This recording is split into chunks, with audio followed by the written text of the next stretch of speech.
통로예요. 당신의 삶에 만남의 복이 차고 넘칩니다. 형통의 복도 넘칩니다. 당신의 삶은 성공했습니다.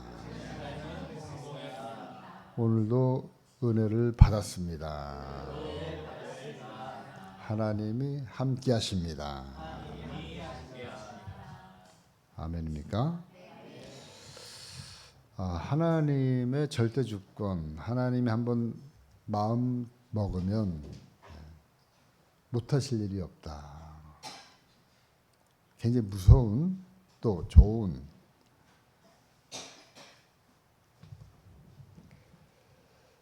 저는 이 말씀을 믿어요. 하나님 앞에 한번 딱 찍히면 이건 세상 말로 빼박이다. 그러니까 주의 종로로 온 사람들, 목회자들을 대부분 보면 빼박이에요.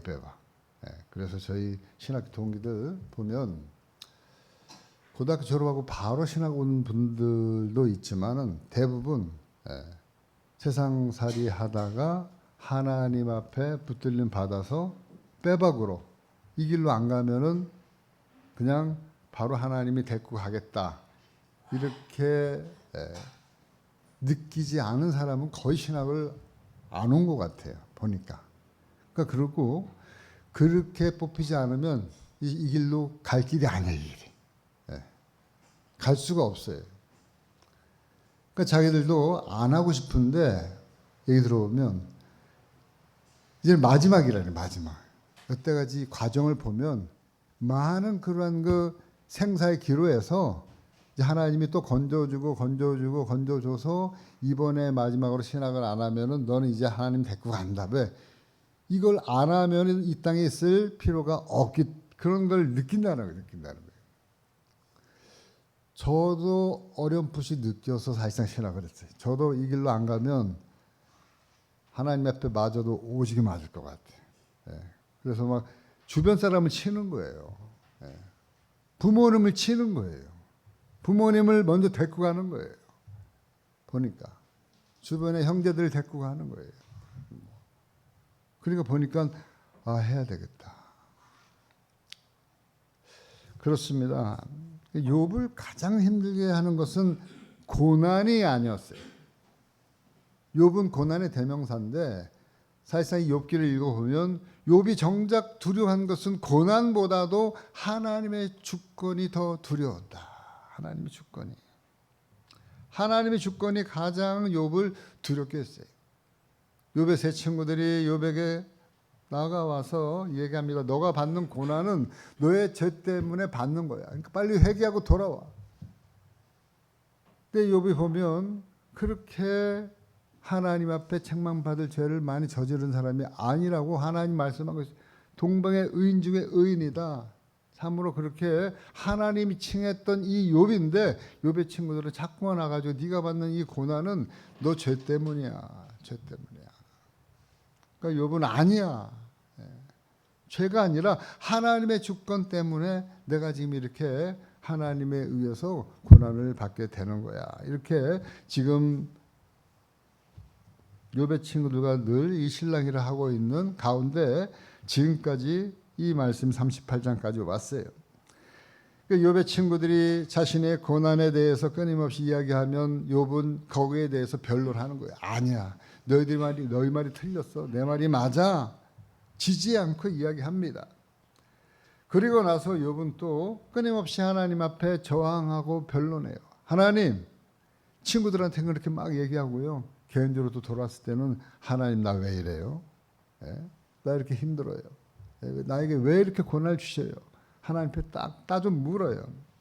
그리고 하나님을 막 찾으려고 그러면 욥의 고백으로 얘기하면 오른쪽으로 가도 하나님 보이지 않냐고 왼쪽으로 가도 하나님 보이지 않냐고 뒤로 돌아가도 하나님 보이지 않냐는 답답한 마음을 가지고 하나님 앞에 막 하소연을 하는데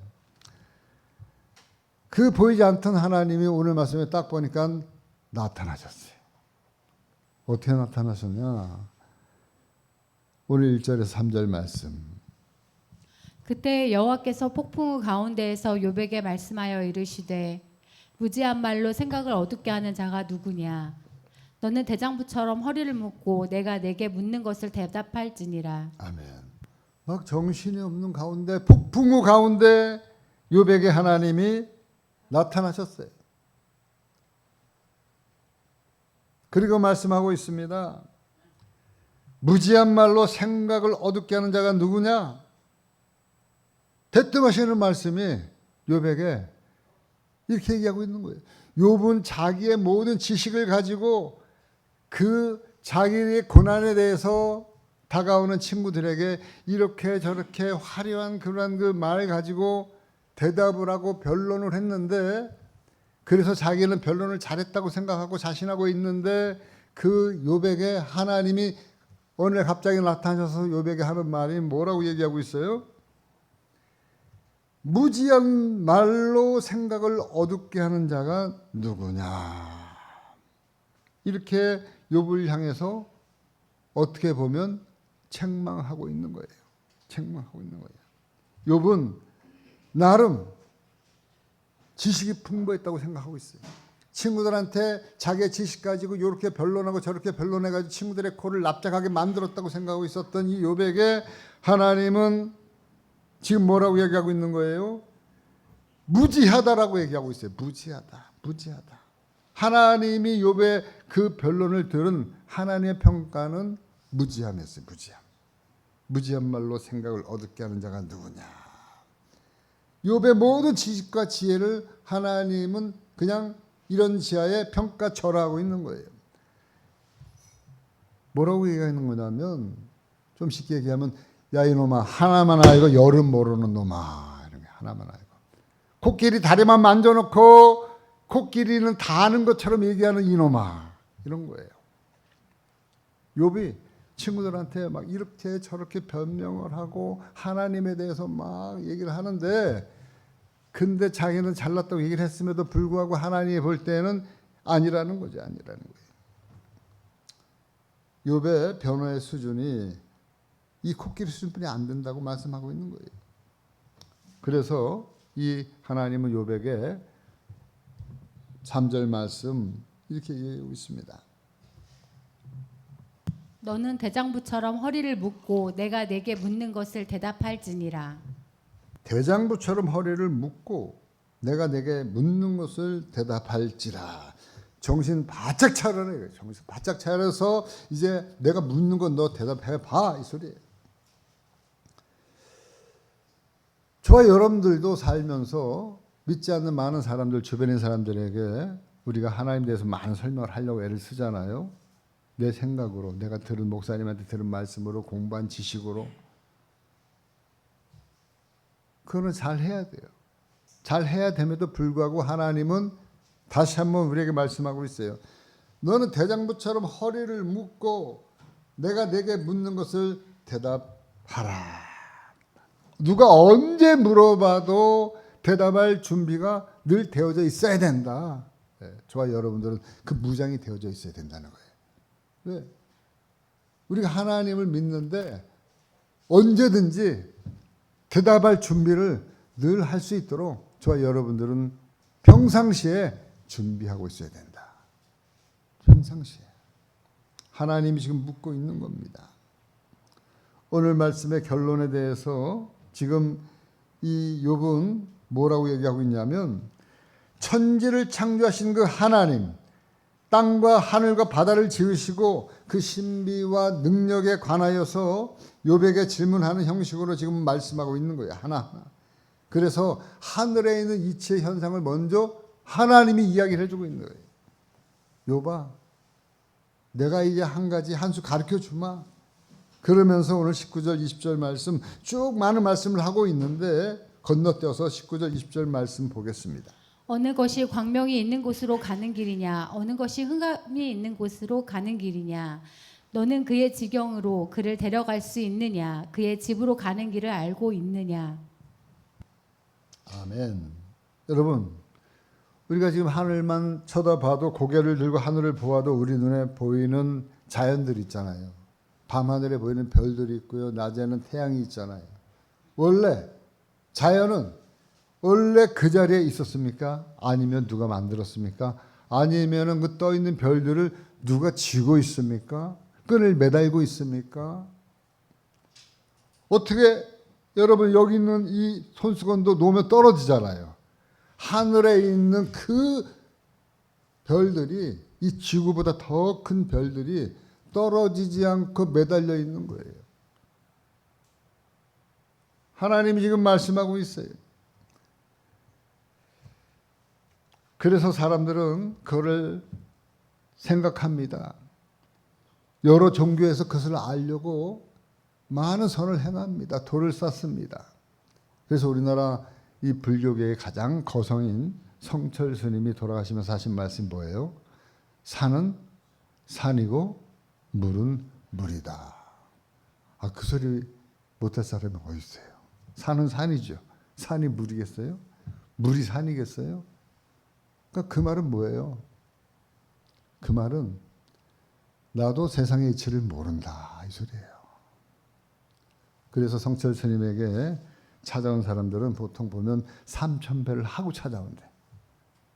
3,000배를 하고 깨끗하게 몸과 마음을 씻고 성철 스님에게 와서 물으면 성철 스님이 하는 말이 야 이놈아 나도 모르는 걸 왜 묻냐? 나도 모르는 걸 왜 묻냐는 거예요. 맞는 소리예요. 그러면서 하는 말이 나도 날마다 거짓말만 하고 산다.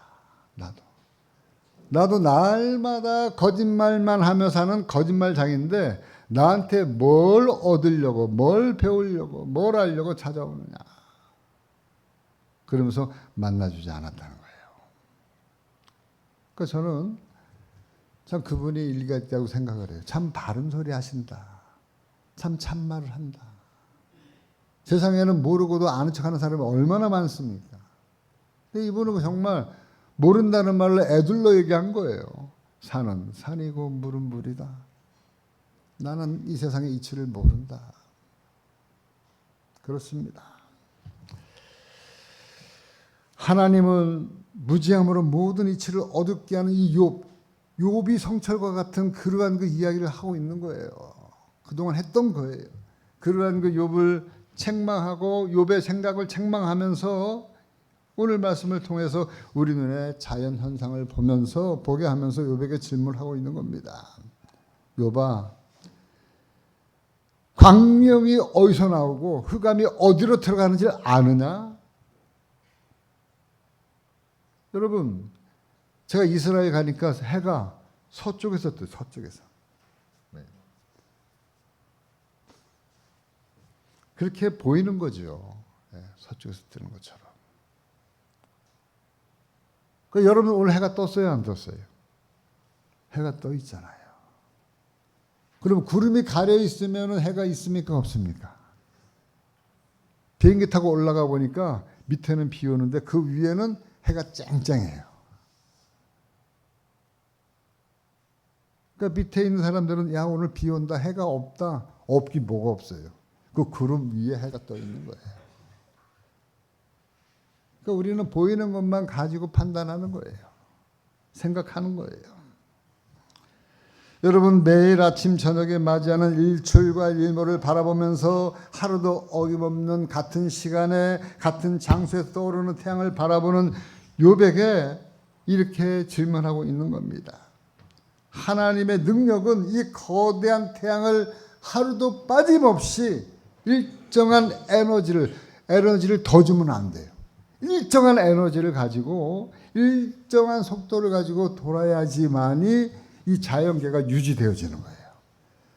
안 그러면 이 태양계를 갖다가 속도를 갖다가 두 배속으로 돌리면 어떻게 돼요? 1년에 2살씩 먹는 거예요. 권사님 좋아요, 안 좋아요? 하루가 아쉬운 날에 1년에 2살씩 먹으면 되겠어요, 안 되겠어요? 그러니까 하나님은 그걸 유지하시려고 엄청난 에너지를. 여러분 제가 색소폰을 불잖아요. 근데 색소폰을 적게 부르는 게 힘들겠어요? 세게 부르는 게 힘들겠어요? 우리 장혜숙 집사님 잘하시네. 색소폰은요 적게 부르기 힘들어요. 왜? 적게 부르려면 적게 부를 그 에너지를 갖다가 최대한 대로 줄여야 되는 거예요. 세게 부르는 거는 막 속에서 막 이렇게 내질르면 나와요. 내질르는 소리를 힘으로 또 막아야 돼요. 그렇기 때문에 배로 힘든 거예요. 그러니까 이 일정한 속도를 유지한다는 게 하나님의 능력으로만 가능한 거예요. 저희 여러분들이 오늘 하루를 하나님의 능력 가운데 살고 있는 줄 믿습니다.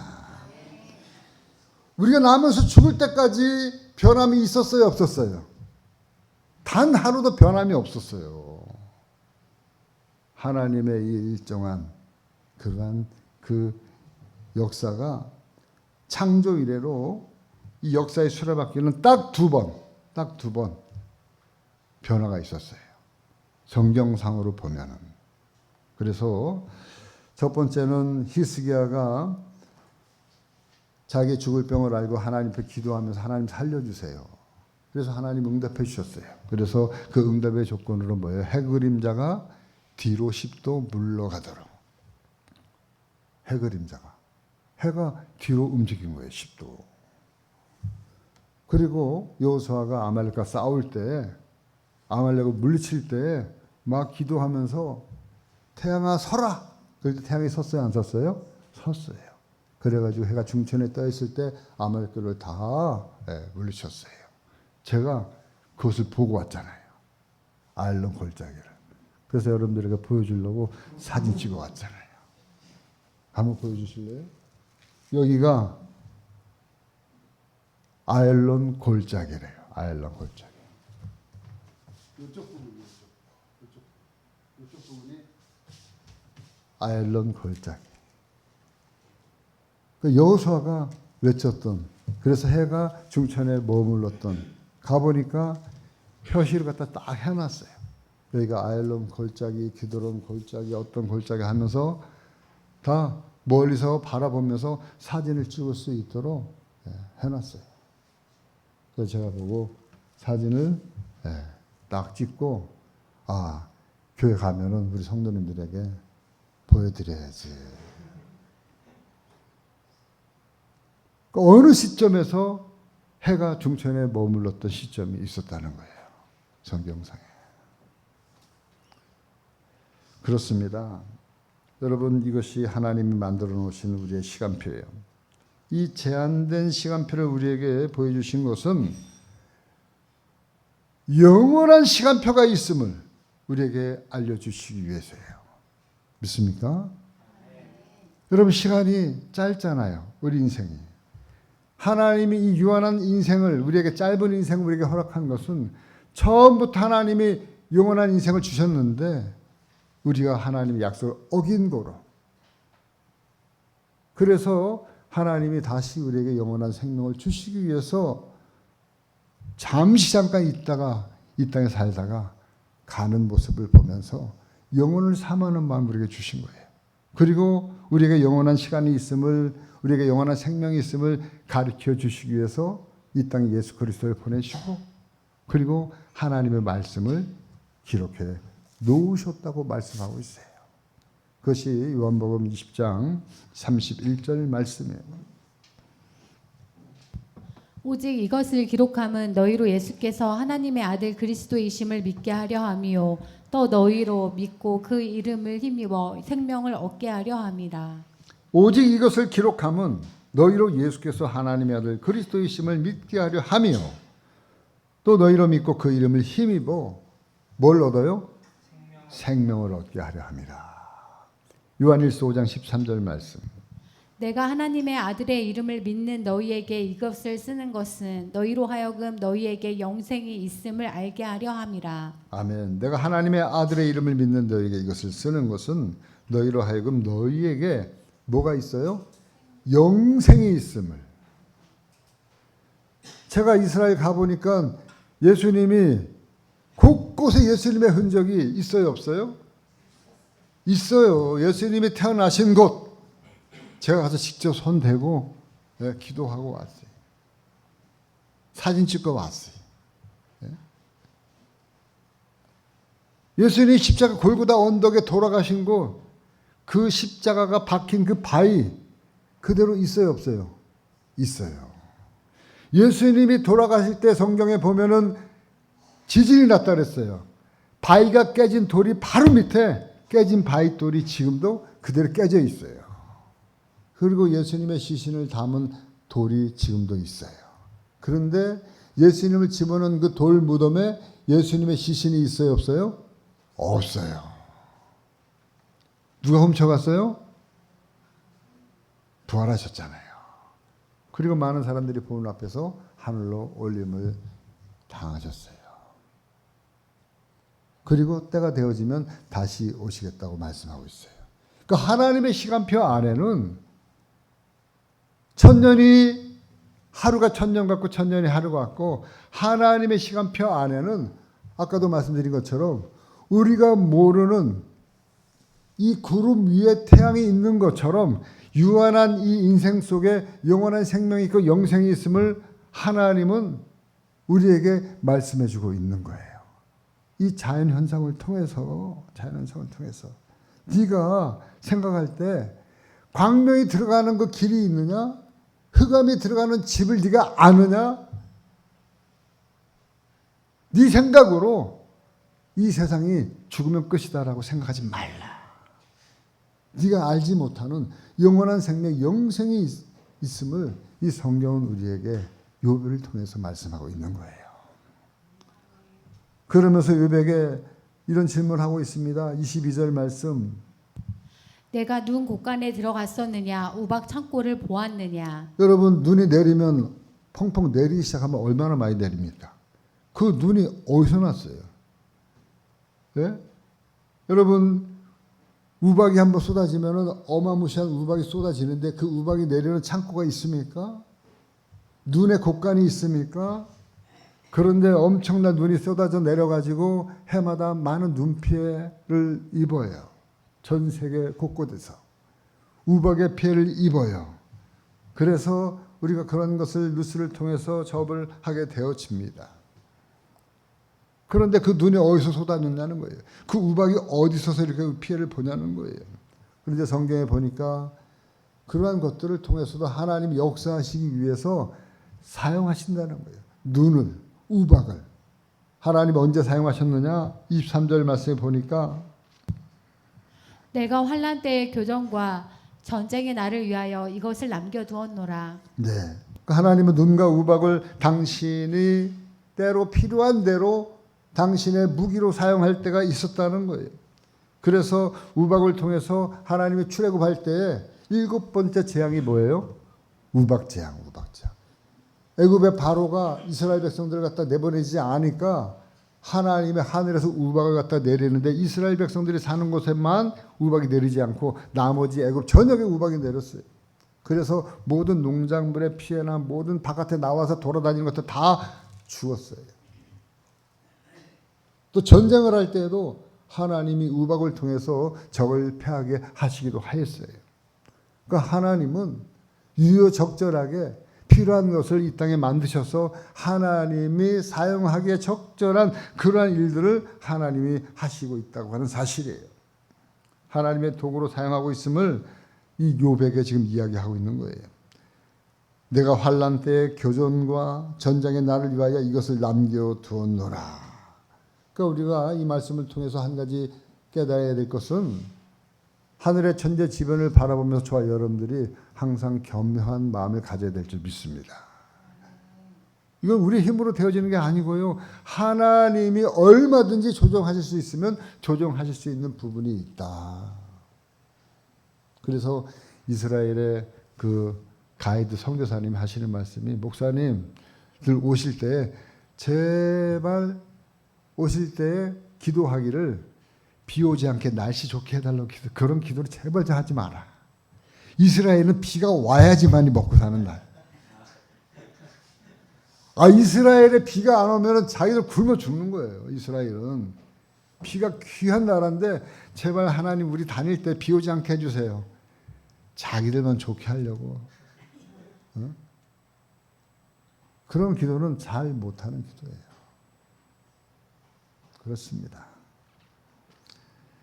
전능하신 하나님은 하늘의 기상을 당신의 도구로 얼마든지 이용 가능한 그런 능력의 하나님이신 줄 믿습니다. 하나님의 능력은 자연을 살아가는 모든 미물들, 동물들, 또 그 산에 있는 새들, 그거 하나하나 여러분 신경 안 쓰시는 것 같아도 하나님 보면 다 신경 쓰세요. 이것이 하나님의 자비이고 사랑이에요. 그 미물도 먹이신다니까요. 입히신다니까요. 그래서 하나님은 하늘의 기상뿐만 아니라 작은 이슬 방울, 추울 때 내리는 공중의 그 서리까지도 하나님의 작품이에요. 어떤 작품이에요? 하나님의 그 사랑의 정서가 스며 있는 하나님의 작품이 작은 이슬방울 하나, 작은 서리 하나. 그 말씀 지금 하고 있는 거예요. 28절, 29절 말씀.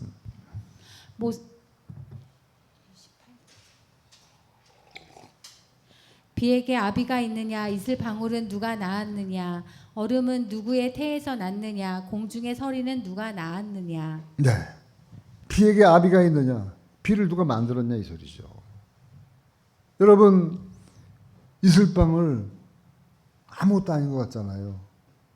누가 낳았느냐고 얘기하고 있어요. 여러분, 공중의 서리를 누가 낳았냐고 말씀하고 있어요. 여러분, 잠깐 보였다가 사라지는 그 서리, 이슬. 이거는 아주 하찮은 것처럼 보이기 쉽지만, 그러나 이스라엘이라고 하는 나라에서는 이 이슬방울 하나리요, 생명과 같은 그러한 그 존재들이에요.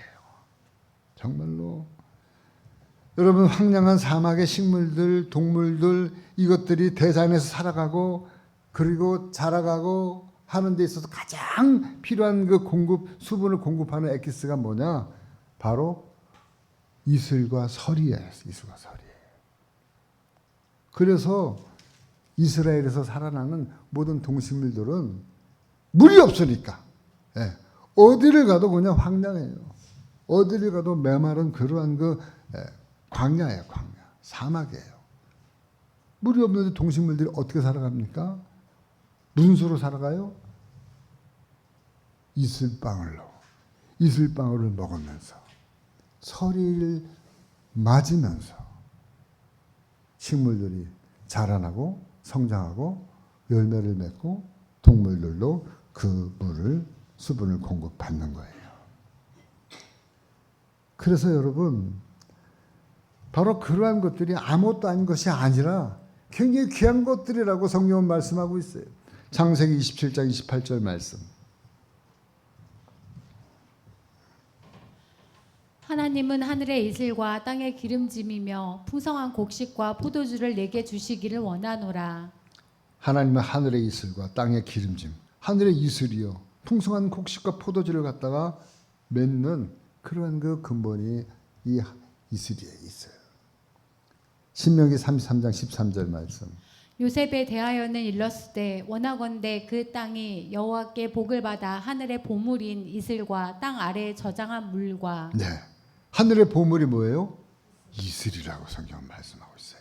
그러니까 하나님은 알고 있는 거예요. 그 환경을 알고 있는 거예요. 이스라엘의 척박한 환경 속에서 지금 내가 너희에게 내리는 이 하찮은 것 같은 이 작은 이슬 방울 이 하나가 참으로 하늘의 보물이다.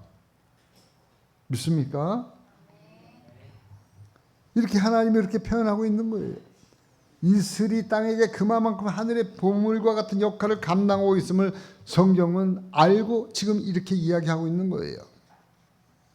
그러니까 여러분, 하나님이 이슬방울을 만들 때에는 그냥 아무 생각 없이 만든 게 아니라 바로 하나님은 작은 이슬방울까지도 작은 그런 하나님의 깊은 사랑의 뜻과 사랑의 섭리가 이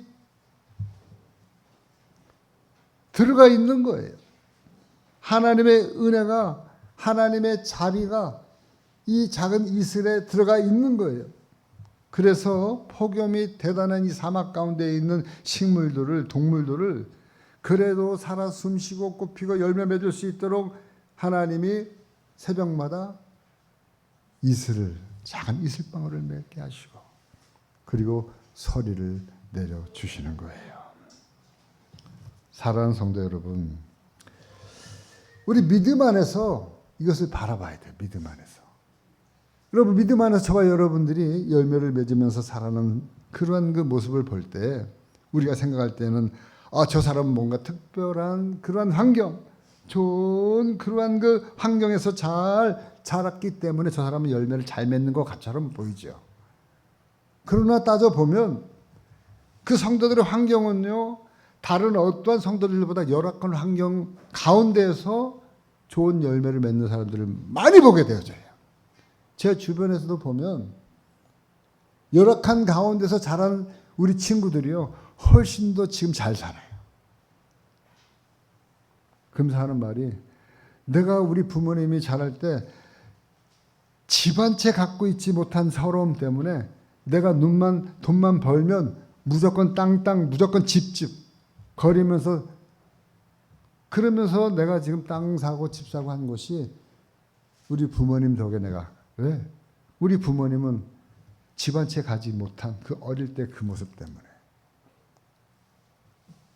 그런데 보니까 성경에서도 보면은 이러한 그 환경이, 성경에 나오는 많은 그 위대한 믿음의 위인들 보면, 여러분 요셉을 한번 볼까요? 요셉의 환경이 좋았습니까? 요셉이 자라는 환경이 좋았냐고요. 팔리고 노예살이, 종살이, 옥살이, 늘 말씀드리잖아요. 사리사리는 다 해본 사람이 요셉인데 어떤 환경이 좋았다고 해서 요셉이 그러한 그 좋은 열매를 맺었겠어요. 다윗도 마찬가지예요. 다윗도 사울에게 얼마나 많은 고초를 당했어요. 다윗이 사울을 피해서 도망다닌 세월만 10년이에요. 10년. 그래서 제가 이스라엘 가보니까 다윗이 도망다닌 굴 찍어갖고 왔는데 내가 우리 이 집사님한테 안 보여드렸네. 굴이 그냥 널려있는 굴인데 이스라엘에. 근데 굴이 깊은 산 속에 있는 게 아니에요. 보니까. 그냥 야산에, 왜? 거기는 석회암 지역이니까 그냥 야산에 굴들이 파져 있는 거예요. 야산에. 그래서 그 굴에 딱 들어가면은 꼼짝없이 잡히는 거예요. 그런데 하나님이 그 순간순간마다 거미줄을 막 치게 가지고 이 다윗을 보호하고요. 여러 가지 상황을 통해서 다윗을 보호하는 모습을 보게 되어져요. 상황이 그렇게 좋은 환경과 상황이 아니었음에도 불구하고 하나님의 사람들은 하나님의 그 말씀 붙잡고 살아났음을 보게 되어지는 거예요.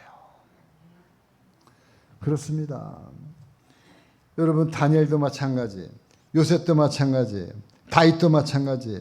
그 사람들은 저와 여러분들의 환경보다 몇 배, 몇십 배, 몇백 배 더 어려운 환경 가운데서도 저들이 이렇게 위대할 수 있었던 것은 하나님이 새벽 이슬처럼 내려주는 그 이슬방울을 하나님의 은혜로 먹으면서, 은혜로 알면서 견뎠기 때문에, 이겨냈기 때문에, 그렇기 때문에 저들이 믿음의 사람들로 성장할 수 있게 되어진 줄 믿습니다. 새벽 이슬 같은 작은 은혜에도 만족할 줄 알았고 그 작은 은혜로 위대한 생명을 불꽃을 꽃폈던 것이에요. 여러분, 그러기 때문에 여러분, 우리 역시 이 담비와 같이 소낙비와 같이 큰 은혜를 주지 않는다고 하나님 앞에 원망해서는 안 된다는 거예요. 하나님 왜 이렇게 그냥 한번 왕창 쏘아 부어주면 얼마나 좋겠습니까? 하나님 이럴 때, 힘들 때, 그러면 하나님도 잘 믿고요, 제가 아주 믿음도 쑥쑥 잘하고요, 이렇게 할 텐데 하나님 한 번 왜 이렇게 안 보여주세요? 한 번 하나님 크게 역사하지 않으세요? 저도 그럴 때가 굉장히 많았어요. 하나님 여태까지 목회해 오면서 그런 기도를 얼마나 많이 했겠어요, 제가요. 예? 하루에도 수십 번씩 기도하면서 근 30여 년을 달려왔는데 돌이켜 보니까 하나님의 저에게 작은 이슬방울 같은 은혜를요, 때를 따라 날마다 끊임없이 부어 주셨더라고요. 날마다. 그것도 모르고 하나님 큰 소낙비 같은 그 축복 주세요. 은혜 주세요. 작은 이슬방울이 하늘의 보물인 줄 모르고. 제가 이번에 참 이스라엘 가가지고 느낀 것 중에 하나가 그거예요. 아까도 말씀드렸지만 물이 너무 귀한 나라예요. 물 한 방울이 귀해가지고 그 물 한 방울이 다른 데로 흘러가지 못하도록 저스틴이라고 하는 그런 큰 인공 웅덩이를 만들어가지고 그 물 웅덩이 그 한 방울을 가지고 끌어당겨서 그 식물을 갖다가 키워내서 주변에 있는 모든 그 중동 국가들에게 채소를 수출하는 나라가 이스라엘이에요. 그 수출해가지고 먹고 사는 나라가 이스라엘이에요. 그러니까 여러분, 이스라엘에서의 푸른 초장이면 우리 한국에서 생각하는 푸른 초장 생각하면 안 돼요. 나무 몇 그루 있는 게 푸른 초장이래요. 그것도 아주 가시나무, 씨띤 나무. 아주 그냥 요만한 나무 몇 그루 있는 게 푸른 초장. 실만한 물가래요. 그 왜 그런가 봤더니 그 가이드가 그래요. 가이드 선교사님이 뿌리가요 몇십 미터래요. 이런 씨띤 나무 하나가. 그래가지고 물 있는 데까지 밑으로 찾아 내려가서 결코 어떤 가뭄이 와도, 어지간한 가뭄이 와도 마르지 않는데요. 그러니까 샘이 깊은 나무는 마르지 않는다. 이스라엘의 환경이 그렇다는 거예요. 저와 여러분들의 삶도 마찬가지. 이 물이 뭐예요? 하나님의 말씀이잖아요. 말씀 귀한 줄 알아야 되는 거예요. 말씀. 지금 마지막 때에는 물이 없어서 홍수가 아니에요. 말씀이 없어서 홍수가 아니에요. 말씀이 쏟아짐에도 불구하고 생수와 같은 말씀이 이렇게 우리가 터부시 여기기 때문에 여러분, 하나님의 이 말씀 하늘도 여러분 소홀히 여기지 않고 다 내가 영적인 생명수로 되는 말씀인 줄 알고 내 것으로 받아 먹으시기를 주님의 이름으로 하여 축원합니다. 그래요. 저와 여러분들의 삶에서 견디기 어려웠던 수많은 고비들이 있을 때마다 하나님은 무수히 많은 새벽 이슬과 같은 작은 은혜들을 부어주셨어요. 때로는 자녀들을 통해서, 때로는 사업을 통해서, 때로는 직장 동료들을 통해서, 때로는 교회 목사님들을 통해서, 교회 성도님들을 통해서, 또 주변에 있는 여러 가지 환경을 통해서 크고 작은 하늘의 보물인 작은 이슬방울들을 끊임없이 우리에게 부어주셔서 저와 여러분들은 그 이슬방울 같은 은혜를 먹고 생명을 얻고 지금까지 지탱해 온 줄 믿습니다. 하나님은 오늘도 살아계셔서 우리에게 하늘의 보물인 이슬방울을 내려주시는 줄 믿습니다. 작지만 영롱하고 빛나는 새벽 이슬 같은 은혜를 베풀어 주십니다. 화려하지는 않지만 메마른 대지를 살짝 적시는 생명 같은 그 은혜의 이슬 방울들 매일매일 저와 여러분들에게 때마다 일마다 내려주십니다. 이 새벽 이슬 같은 작은 은혜를 쉼없이 부어주시는 우리 하나님, 그 하나님 우리가 날마다 기대합시다. 바라봅시다. 하나님 말씀 귀한 줄 알고 우리가 그 말씀 우리가 귀하게 받아먹고 우리가 살아가시는 저와 여러분들 되어지기를 주님의 이름으로 간절히 축원합니다.